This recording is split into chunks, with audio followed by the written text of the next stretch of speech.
Hi guys, ఈరోజు మేకకాలు షేర్వా ఎలా చేయాలో చూసేద్దాం. చాలా టేస్ట్గా ఉంటుంది, చాలా క్విక్గా కూడా అయిపోతుంది. నాకైతే మేకకాలు షేర్వా తినాలి అనిపిస్తుంది అని చెప్పగానే మా అన్నయ్య అయితే సెంటర్కి వెళ్ళి మేకకాలను అయితే తీసుకొచ్చేసాడు. వీటిని శుభ్రంగా క్లీన్ చేసుకొని వాష్ చేసుకోవాలి.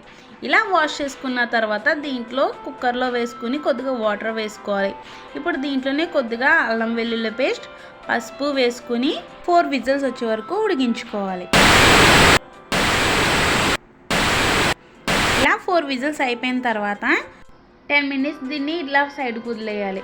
ఆఫ్టర్ 10 మినిట్స్ చూడండి 50% అయితే కుక్ అయిపోయింది. అదే కుక్కర్లో ఇప్పుడు సన్నగా తరిగి పెట్టుకున్న ఉల్లిపాయలు, టేస్ట్కి సరిపడా ఉప్పు, 4 నుంచి 5 పచ్చిమిర్చి అండ్ కొద్దిగా కారం వేసుకొని మిక్స్ చేసుకోవాలి. ఇప్పుడు 1 గ్లాస్ వరకు వాటర్ వేసుకోవాలి. ఇలా వాటర్ వేసిన తర్వాత మళ్ళీ ఒకసారి 3 విజిల్స్ వచ్చే వరకు దీన్ని ఉడికించుకోవాలి.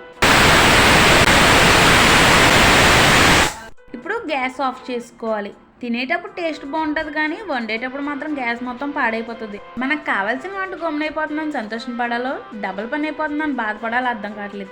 నేనైతే ఫస్ట్ తినేసి పని చేస్తాను. మీరు నాలాగా భోజనం ప్రియులు అయితే కామెంట్ బాక్స్లో కామెంట్ చేయండి.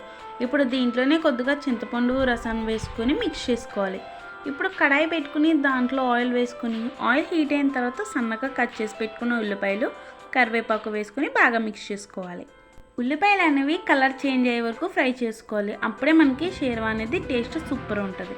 ఇప్పుడు మనం ముందుగానే రెడీ పెట్టుకున్న షేర్వా వేసుకోవాలి. ఇలా షేర్వా వేసుకున్న తర్వాత మొత్తం కలిసే విధంగా మిక్స్ చేసుకోవాలి. ఇప్పుడు టేస్ట్ మరింత పెంచడానికి మటన్ మసాలా వేసుకోవాలి. ఈ విధంగా మసాలా వేసుకున్న తర్వాత మరలా ఒకసారి మొత్తం కలిసే విధంగా మిక్స్ చేసుకోవాలి. అండ్ ఫైనల్లీ కొత్తిమీర వేసుకుంటే మన టేస్టీగా మేకకాలు షేర్వా అయితే రెడీ అయిపోతుంది. ఈ షేర్వాని రోటీస్లో కానీ రైస్లో కానీ వేసుకుని తింటే చాలా బాగుంటుంది. రెసిపీ నచ్చినట్లయితే like, share and subscribe for more videos.